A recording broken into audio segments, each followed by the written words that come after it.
S.K. Ellie is the New York Times best-selling and award-winning author of several books, including the Morris Award finalists Saints and Misfits and Love from A to Z, both named as top 10 YA titles of the year by various media, including Entertainment Weekly and Kirkus Reviews. Her other books include the critically acclaimed middle-grade anthology Once Upon an Eid and the New York Times best-selling picture book The Proudest Blue.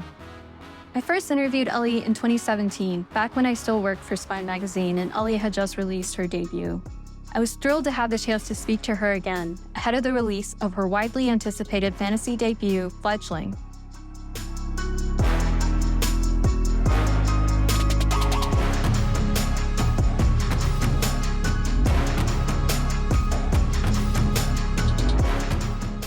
So I noticed in your bio, it said that you have a creative writing degree. Can you tell me more about your education background?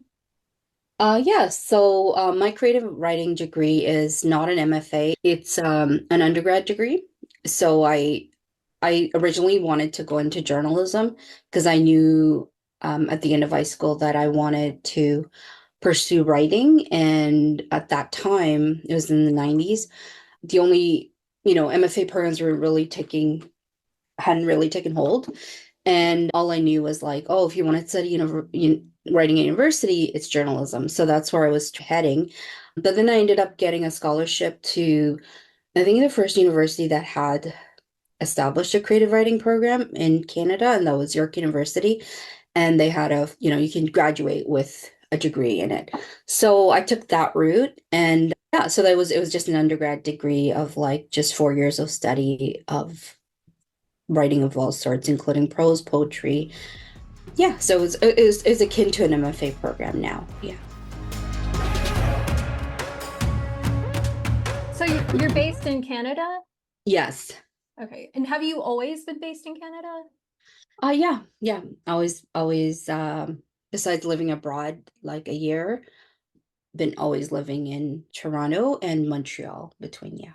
And Ottawa, actually. Yeah. So a couple of cities in Canada. So my husband is an international translator. He's from Bolivia and he works with markets all over the world. And it's really interesting to me to hear about markets outside the US. I wondered if you could speak a bit about how you've navigated publishing in Canada. Oh, okay. Actually, I never navigated publishing in Canada because so when I graduated and I started working as a teacher, and because I also got my teaching degree, elementary teaching degree, and it took me 10 years after to recommit to writing again because I had just started working, had kids, and so I never really pursued what publication and publishing would look like in after I graduated. And it was only a few pieces that actually, when I was in school, my professors would just, ask permission and they would send off on my behalf. So I wasn't really like doing it myself. They would, do it for me, sort of like because they believed in the work. And on and off, I would do some news media, like articles or something about an issue I cared about. I would just do some pieces and pitch it and, just the regular pitch method for like magazines and news media. But in terms of book publishing, I never pursued it in Canada because when I turned to novel length writing, I did a lot of research and I realized that for the things that I wanted to write about and focus on, I was going to seek the widest possible audience. And I saw that in terms of like just in North America and, ambitiously speaking global audience, I was more likely to have, that goal met by going through New York Publishing.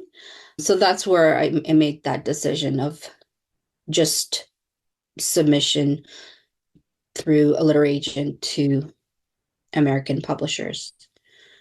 So so I can't really speak to that experience of Canadian publishing. And the other thing is, Canada is, as a democratic socialist country, it does invest a lot in its arts landscape. And I knew from, just looking into grants and things that the Canadian publishers were sort of subsidized by the government, which was wonderful in terms of the, grander scheme of things, but it also made the focus Canadian consumers and really supporting the Canadian literary landscape. So the audience again was going to be more insular, and I actually, because the experiences I was exploring as a Muslim, I knew that this audience was going to be beyond just the Canadian borders, if that makes sense. Absolutely. That's so interesting. How did you navigate any challenges that arose from that, I guess, insularity? You mean in Canada, like in terms Yeah, of? like just the fact that you were so insular in Canada in terms of like publishing. Was that ever a challenge? Well, I don't know. I think because I'm a Canadian Muslim, Muslim Canadian, I my experiences, like, they felt very continental in terms of like North American, because even before the age of social media, the internet, just online communities, because the Muslim community when I was growing up was pretty small you know, in Canadian cities, our like meetups were, in the Midwest in the US and in a lot in the US. And so I saw my community as a Muslim, not just a Canadian community. It was like, for me, it was North America wide. So like a lot of my good friends were from across the US and Canada. So like I already had that mentality of like in not being insular. Because even in the dawn, like when I speak about this, I come across very old, but I am very old also. I will say that in the dawn of like, communications through the internet, when we had like chat forums and stuff very early in the 90s, like 92, 93.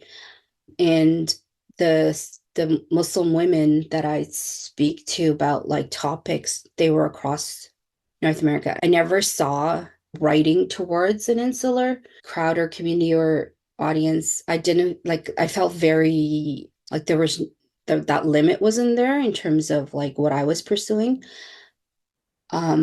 Maybe for like if I'm writing about a topic that's very Canadian, then that's when I would see it as like, oh, this is who I'm speaking to. But I was never ever just setting out writing. I was never, it wasn't that small, I would say, like my aim at like connecting with readers. It was always like a wider reach in my head. That makes sense. So, this interview is special for a lot of reasons. Mhm. Not least of all because I have actually interviewed you before, and Yes. I think you're the first guest that I've interviewed more than once. So that's very Oh, exciting. yeah. What have you been up to since we spoke after Saints and Misfits? So I've been mostly writing, continuing writing contemporary YA fiction set in the same world as the main character from Saints and Misfits, whose name is Jenna. So I wrote Love from A to Z, which, was focused on two new characters, but then Jenna appears in them. And so I went on to write three more books after Saints and Misfits that were YA contemporary novels exploring relationships. And again, all four of them were set in the same world and universe. And then I did some collaborations for middle grade because, transitioning to full-time authoring after working in a very bustly elementary school for so many years, I kind of missed that, the collegial relationships that, is so essential too for just as us as human beings. And so I love the opportunity that I had to collaborate with some author friends, and we did Once Upon an Eid, and then Grounded, which is the middle grade with four Muslim kids, but it's not like a Muslim identity story. It's more like it's like an adventure story in an airport setting. And those I did like we did fully collaboratively, and I loved that experience. And then I've just been doing some picture books with the Olympian Imtiaz Muhammad. So basically writing all over the place and really enjoying that experience of like something that I always wanted to do since like I became interested in writing is explore whatever I wanted to. Oftentimes as artists, we get kind of sort of I know branded as like a way to look at it. For some people it might be that they just choose, to always do landscape watercolor paintings or something. But I have so many varied interests and varied just like this push to explore different ways of writing, different things that I loved reading. And so I always knew that when I if Allah had, granted me the ability to make this my full-time career, that I want to be able to say, I want to write a murder mystery next, or I want to, explore historical, something historical. Like I just want to be like, I don't want anyone to limit me in that way. So thus far I have explored these different age groups and but mainly again staying contemporary until Fledgling. It's so cool that you've been able to have such a varied career because I feel like that's not always easy to do, especially when it comes to like publishing in the US. Mm-hmm. People are really like beholden to market. Yeah. I don't know what the word is, but Mm-hmm. I know a lot of people struggle to break into new genres. Mm-hmm. But what do you know now that you wish you'd known when you started your very long writing career? Well, what you just said, that's what I wished I'd known, that publishing is a business and that this business is part of the entertainment industry, which has a certain outlook and which asks for actors in that. I mean, I don't mean actors as in like the people starring in films. I mean anyone who operates within the industry. It asks certain things of us. And I wish I had known as a BIPOC creative, like a person of color, a woman of color, that there are aspects to this industry that is going to ask more of us as women of color, as people of color, than it asks of others. I mean, that could be said about every industry because I know that, issues of inequity are present in lots of, industries and lots of fields. But I think the the fact that I'm in an industry which helps shape narratives puts a more of a responsibility, like you feel the weight of responsibility more. And there's a lot of stressors that come with that on top of audience expectations, on top of readers who there's such a wide readership for our stories, yet there's still a gap like in the business model of the industry towards these readerships, towards creatives of color. So there's a lot of issues, and I think that if someone had just told me when I was entering that this is a business, so put your business hat on, I would have been a little bit more prepared for some of the things that I had to grapple with. And that takes a lot out of creative people, like, to not to like learn that the hard way, I guess. So recently there was an article in the New York Times about this that I felt like did a pretty good job, but like the headline was a little bit, it said, the publishing industry has fallen short of its diversity goals. And I would say fallen short is a very euphemistic, you could say that's a euphemistic term. So that article, I now direct anyone who's listening to read that article because it really looks at some of the things that happened with like the drive to open doors of publishing for a diversity of voices and what didn't happen, to make that successful. So yeah, I hope this answer is not like a downer of an answer, but I think it's important now. I make sure that anyone who asks me advice as they're entering the industry, I always share this advice with them. To think of it as a business, make business decisions because it's really hard when this has been your dream, and our dreams are not businesses. Like our dream, maybe some people dream in business, a business like lens, but most people, when especially artists, when you're making art, you're not thinking with that lens. And so, yeah, so now I just try to, share that with anyone, always look at it from that standpoint. That makes a lot of sense. Thank you for sharing that. Mhm. Let's talk about Fledgling. Tell me how Fledgling came to be. So it's been a long process, but I knew that, and when I told you that I wanted to be just, free to explore anything I wanted to, one of the things I've always wanted to explore is issues of injustice and inequity and the stories we tell to justify evil. So it was like something that, again, that I had a very early interest in. I think I was like 11, 12, 11 at that age when I was trying to figure out why, unfairness existed globally in the world. And growing up, it was always, the narrative was always like sort of a natural disaster kind of thing. Like, oh, the people in the global south, it's because of just the way it happened to be, or because of, the way nature is and stuff. And it was only as you explore these issues that you see the links between just the resultant inequity of decisions made by the privileged. And so as I, started to see it, like I could either write like, articles about it, or I could explore it from the vantage point of characters. Like when I actually committed to writing it as a story, it came from a very simple spark of like, what if we asked readers to choose who is telling the truth?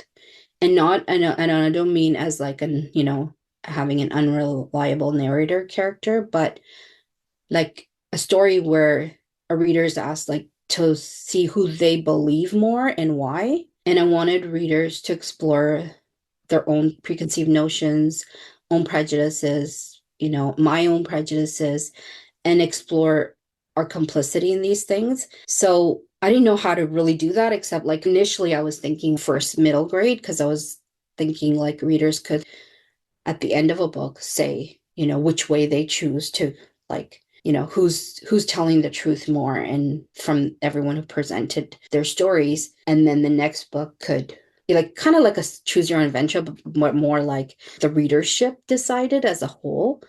And I was thinking of it in that way, but then as I started to develop it, I realized that it was going to explore a lot of things that, again, I was interested in since I was young, and that I'd since learned. So I decided to make it a little bit more weighty, and that's when I realized I wanted it to be like YA.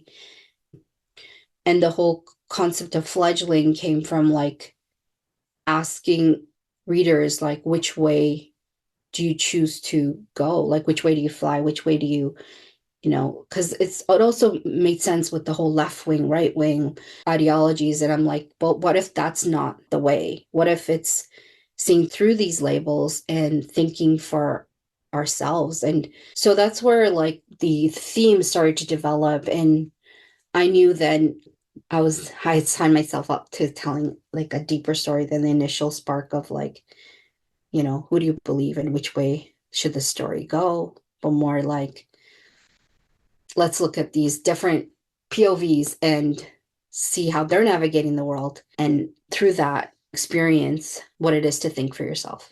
Because that's really what Fledgling is about. That's fascinating.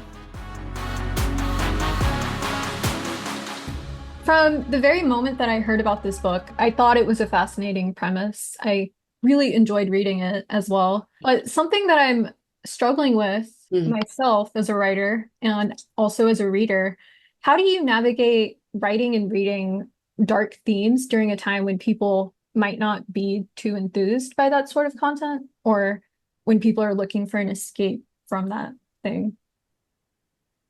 Well, when, I started writing this a while ago, and I didn't actually know that it was going to come out at this time when it's real. And this is one of the reasons I find it really hard to talk about it online as well, on social media, and because, you know, there's so much suffering that is very close to what I'm talking about. And I never ever want to use, quote unquote, use the, and be opportunistic on this. Like it's terrible. And I never ever want to do that. And so, in terms of the coming out at this time, that happened because, publishing is a long process, writing is a long process. So, it was never like meant to happen at this time or anything. It was just, this is the way it unfolded. In terms of writing dark themes, I think that, in every project you undertake, you have to know the why you're doing it, and you have to be passionate and committed to it, because to see a whole novel through to completion takes a lot of motivation and passion. So even my debut novel had a darker theme of, sexual assault, and assault by someone who is seen as very holy. And so that was like a hard concept to write about, especially having, personal experiences with the topic. But I had to keep coming back to, why am I doing this? Well, I'm in a place, I felt like at that time that I was in a place that I could write about it and process it in a way that might help someone else, that, someone else might read this book and be able to find their voice to seek justice. So I had to keep coming back to that. And in writing this book, and, obviously the themes that I'm writing about, they're not just happening now, they've been happening for a long time. And at any moment that I'm writing about, it could be the wrong moment, because I'm sorry, what I mean is, the moment that I'm writing it, things are happening around me that is very, it's very traumatic. But then if I don't write about it, people won't be able to add it to the conversation. They won't be added to the conversations that need to happen for ourselves to move forward into a world that does not accept these things. Like, we want to move forward. And, I use that poem, Hope is a Thing with Feathers by Emily Dickinson, to really capture that while we're in this moment where there seems to be no hope and despair can engulf us, we have to see that humanity has moved through horrendous historic situations and moments and horrendous ways of being. And we have moved forward into realizing things, into opening our eyes, into, veils lifting, like, I use their terms, veils lifting, to that we don't know what we're not seeing. And so that's where I channel my thoughts when I'm writing something hard. I realize that I'm one of the people contributing to the conversations that will hopefully move people forward and open hearts and get people thinking differently, and all of us, So that's where, yeah, so recommitting to that initial reason why you want to write the story, being passionate about the cause or the themes that you're committing to and exploring in your story. That's what I think carries things to completion, carries things to success, whether it's success you'll see right away or later, or it might just open that one heart, and that's fine. So you bring up poetry, or you bring up that one poem by Dickinson, and it's repeated a lot throughout the book. Can we talk a bit about the role of poetry in the revolution? And maybe also, what role do records play in our world? And how does that relate to writing stories? Yeah, so the records aspect of fledgling came from all of the societies that had to hide their civilizations, like contributions and things before they were conquered, or while they were under colonization. So one of the little stories that really like resonated with me was about, in Turkey during the secularization process, when people would hide their Qurans in the barn, or like under hay, and everyone kind of knew that that's where you put it. And then the Timbuktu, the manuscripts that were like hidden from the conquerors, and all certain things being unearthed now.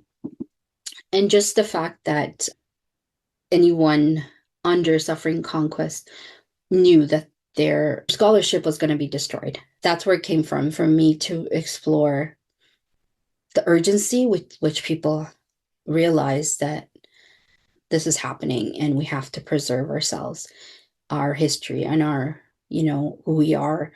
And so that was where that came from. But it also connected to this whole new digital landscape we're in, where things can be reset. Like just recently, I noticed that like in my Instagram stories and the archives, like I got this message saying some of your things were removed and they're never, going to be accessible again. And I was like thinking, wow, I didn't even save some of these things on my own camera roll. And there were things I just, captured on the camera on a social media app that I just thought would be stored there, but they're gone. So all these like ways that we're relying on corporations and businesses that don't have the same, goals and things that we have as individuals to secure our communication, our, like some of these pictures were my family pictures and they're gone. So like some of these things that we rely on it when, we have to ask ourselves, is it the right place to have that trust, to put our trust there? And so, yeah, so it was just exploring these different things. And so that's where record keeping. And also it came out of like, as a Muslim, I know that like, the hadiths, which are like the sayings and the behavior and the capturing of Prophet Muhammad, peace be upon him, how those were stored and had a chain of transmission of like to verify, that it was captured as close to accurately as possible, or as accurately, there's a chain there of research. And so in that commitment to truth that is part of that process, I wanted to bring that in as well, because a lot of things now, especially in news media, and there's always these like arguments about what is the truth? Is this the truth? Is that the truth? Can you have the truth without being like this person's version of truth, or this party's version of truth? So that was I wanted to explore that there is truth that still exists, and it can't be, there's an unmanipulated version. So that's, these are some of the things that I was exploring. And then when I mentioned that it went from a simple like spark of like a middle grade kind of novel to this, it just had to happen like work, because there's so many things I wanted to explore, and I'm sharing some of those things, but that this novel, Fledgling, has a lot of what I've been kind of researching, thinking about. I'll put it in there. That's why it's so long. That's really funny. Um, a somewhat related question that I think the book grapples with: how do we believe anything in a world where all data can be manipulated? You mean in the world of Fledgling? Yeah, and our world, I would say. Yeah. Yeah. And these are things that people are right now, you know, in the real, like working out, right? Like Yeah. um, that, especially with several issues in the world currently, this whole like, with what's happening with social media clamping down on discussions about these topics. It's very frightening. It's very frightening that like earlier in the year when I was on TikTok, I could learn about Gaza and I could learn what's happening from different sources. And then once, the US government started saying, well, this is, we don't want this happening. And then a couple of months later, I don't see Gaza, whether I, scroll for so long, I search it, I'm not seeing it. So it can be very frightening when you see that. But then at the same time, I have to remember that when I was, a teen, I couldn't see the information I wanted back then as well. Like there was always been this like gatekeeping of, and I know now gatekeeping is used in a, positive light in terms of like, oh, we're kind of keeping something back from the masses for ourselves. But back then, like the origin of the word was that you keep narratives you didn't want in the media out. So I know that as when I was growing up, that as somebody who always wanted to write like about issues, I could write, articles and articles, and my friends could write articles who were also interested, and nothing would be shared or publicly, nothing would be accepted to be part of any news media because there was one narrative chosen, and that was the narrative, like nothing can be challenging it. So that happened then, and it's happening now, and it's part of the process. But the one thing that I will say is that now, and that's why we have to, believe that we're always moving forward, is that now there are more avenues to share narratives that are not are, were get kept out. Like there's more ways for us to get on the ground coverage that bypasses, especially legacy media, that bypasses those things so that we can see people and hear from them firsthand experiences. And I say this also as a person who wears hijab and who observes hijab, that when I was growing up, there was no way for us women who were in hijab like to talk about like where we came from, except if like, if there was, a reporter reached out or something like, and one or two times I did go on TV before to talk about hijab because I was asked to and stuff, or just about being a Muslim woman. And I don't want to just, bring it down just to the level of just a small little issue like hijab, but just being a Muslim woman. But nowadays, now you have Muslim women able to just, you know, just put out their story and put out different stories, and without, with again, like obviously there's going to be, limited, sometimes it's limited, but it's a possibility now, whereas before it wasn't. So yeah, so I don't know if did I answer your question? I kind of I think so. Yeah. yeah.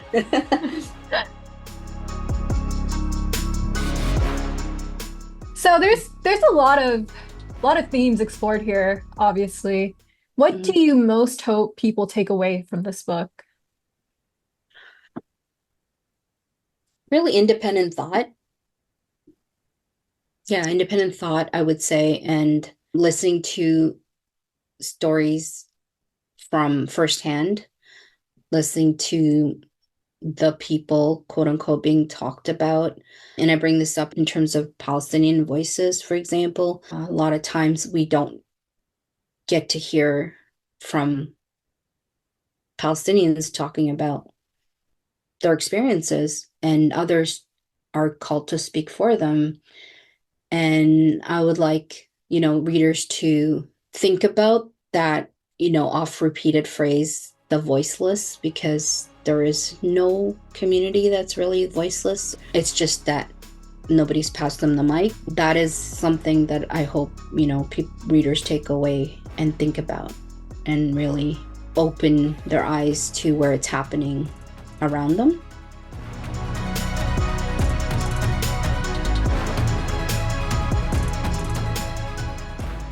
Can you give our viewers a writing prompt based on Fledgling?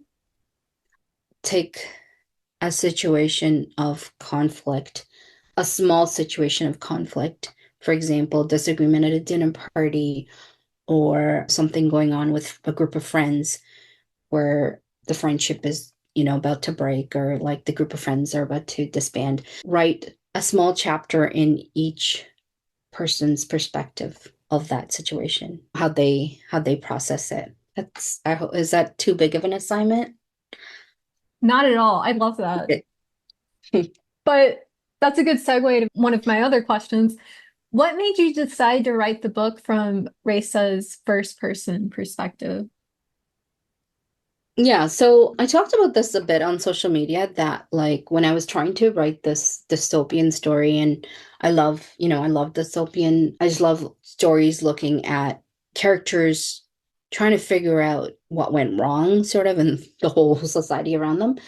And I realized that I could not write something that was from the person who's the perspective of a downtrodden person, because a lot of these stories, they, focus on that so that we could see the rise out of it.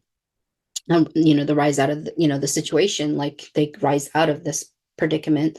And I bring, just bringing up Hunger Games and Katniss and how she was, started at the lowest, and then she rose reluctantly, but she rose. And so when I set out to write my story, I was like, I can't do this because, again, it might have come from the fact that I come from a background of writing contemporary realism and realistic fiction, and I can't put myself in a character that lives in a cupboard under the stairs. Like, I just can't. So I chose the perspective of, not that I'm princess or daughter, I chose the perspective of a privileged person, because I don't know if we all realize it, but as part of the 1% of the world, we are extremely privileged. And so I'm looking at a global, like I'm looking, these themes I'm looking at are global. And so I wanted to take the perspective of a person waking up to the reality of their privilege. So that is where I decided to put Raisa as a first person.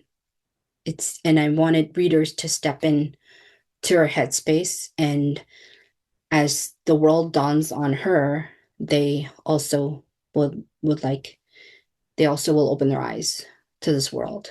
Yeah. Because something I teach, like when I do creative writing courses and stuff, when I taught them, is that every book should start with a welcome mat. You should make it easy for your readers to step in to this world. Complex as though might be, you want to give them like something that they're familiar with. When I'm writing a dystopian set in a future world, I wanted to give them like a character that they can, easily see the world through. Yeah. That makes a lot of sense. I love that, the welcome mat thing. So you did get some audience questions that I Okay. want to make sure we leave time for. But I'm also very curious to hear you speak a bit about your writing process and your revision process. If we could just touch on that first. Okay, so writing process and revision. So my writing process changes for every book, because I really believe in being a lifelong learner in all, aspects of whatever you're doing. As a writer, I'm constantly learning different ways to write a novel. And it's funny, but whenever I set out, I will Google how to write a new novel every time. And I'm gonna read some things that I already know. I'm gonna read things that I've used before, but I'm also gonna learn something new. And so for this book, something new that I did was I actually, because it was such a huge, unwieldy thing, I actually had to separate, besides the plot and the characters, I wanted to, have certain, obviously the world building had to be really strong, and the certain vibes I wanted. So one of the things that I did, sorry, I'm going to describe two things that I did. One was that I love listening to Amy Kaufman's On Writing podcast, and she talked about this outlining method that she uses, which is like, where she just writes everything that she wants in the book, but then separates them by like, is this about the character? Is this about, the plot? Is this a theme? Is this, so she basically had like four things. I think it was character, plot, themes, and like world building, or like vibes. And so I did that. I actually like, kind of put everything out. Whatever I brainstormed, I kind of organized it on different cue cards. based on what they were about. And then she lays them out and decides, where things should happen, where themes should be introduced and reintroduced. So I did that. That was really helpful because I had a lot of things to organize. And the second thing I did was I actually, for chapter headings, I had songs because initially I thought like I would do that as that would be in the book, but we ended up taking that whole thing out where somebody had found some of the music as a record. And but it was useful for me because, for example, like a character, I would play a certain song that went with that chapter, and it would just set the mood for me while I was writing it. So like, for Kalda, her first chapter where you get introduced to her like burying records, I had the song "The Funeral" by, oh my gosh, I forgot who it's by. But like when I play it, I get right into her like morose kind of mindscape, and it was really useful. And for Lean, I had like um these songs that were like very like, you know, sort of corporate kind of like, his very like goal oriented kind of like ruthless mentality. I can't like I played songs that were like really situated him in there. And I was really happy to see this reviewer recently said that she was shocked that like the perspectives were so distinct. And I think maybe that was part of it. That is so cool. You should publish like a Spotify playlist next to the book. Like you Yeah, I should. actually want to do it. And again, like just between us, Hiba, like I've had all these ideas to share all this stuff, but it's really hard for me to get into that, celebratory like Yeah, mindscape to be like, hey guys, this is the playlist for Fledgling. It just is so hard for me to, I feel you. yeah, to drum up that enthusiasm. Like, yeah. Mhm. But yeah, that was a playlist that was very important to Fledgling. What about revision? How do you revise usually? So for revision, because this book was sold as a concept and it wasn't written except for like some sample pages. So revision was really with my editor. So like it was editorial feedback and so by that time I was with like the first draft was handed in to my publisher, so they weighed in. It wasn't like really a personal revision that I had to undertake, if you know what Yeah, it makes sense. yeah. In terms of personal revisions, like if anybody wants just tips and stuff, like I really like the method of, applying an outline afterwards. If you're not a person who starts out with an outline, which I've learned to be, I have to be a person who starts out with an outline because it saves you a lot of time. But if you didn't start with an outline, then applying it afterwards, after you've written it, and then taking a look at, some of the successful ones out there. For me, I choose a melding like of Save the Cat and the 7-point story structure, which if you Google 7-point story structure, Dan Wells, the name is Dan Wells. On YouTube, there's a whole like 5-part series where he goes into it, but it fits in very nicely with Save the Cat. And so I use those and also 60 scenes, which you won't find a lot of information about but for me as someone who likes sort of the math of writing as well, like it's nice because it's like you tell yourself you have 60 scenes to write a book. Midway, you should have done 30, quarter ways, 15. And then if you have that in your head, then as revision, you can go back and be like, do I have, these scenes? And do those scenes have the things talked about in Save the Cat and a 7-point story structure, which is like, basically everything in your book has to earn its right to be in it. It can't just be because you wrote it. That makes a lot of sense. I'm looking forward to trying those out. So your 2 audience questions are also about writing. The first one, how long did it take you to finish the first draft of Fledgling versus the final draft? Oh my gosh. So I think the first draft took me my gosh, I don't even know, but like maybe 9 months. And then the final draft was like something that I work with my editor. So I would say after I handed it in, November, so I would say like another 4 months working in like two more drafts. Yeah.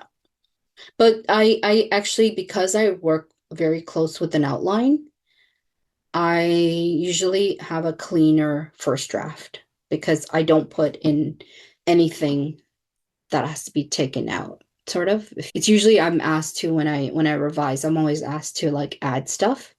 So the revision process or the final draft is different because I stick very close to an outline. And it's sold on proposal, right? Yeah, it's all done on sample pages and a pitch, yeah. Somewhat quick related question I had to that. Did it sell as a duology or was that decided later? I forgot that part, but I did know that it had to be more than a book. Okay. And I think at the time it sold, everyone was doing kind of duologies. That was the popular format to telling you know, genre stories at the time. Yeah. I find the submission side of things so fascinating. Yeah. Okay, and your second question, how easy or hard was it to switch to such a different genre than your previous books?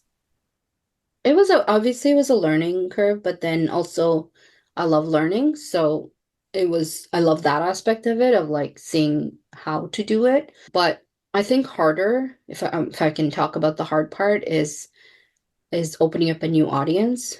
That's been really, really I guess you could say depressing.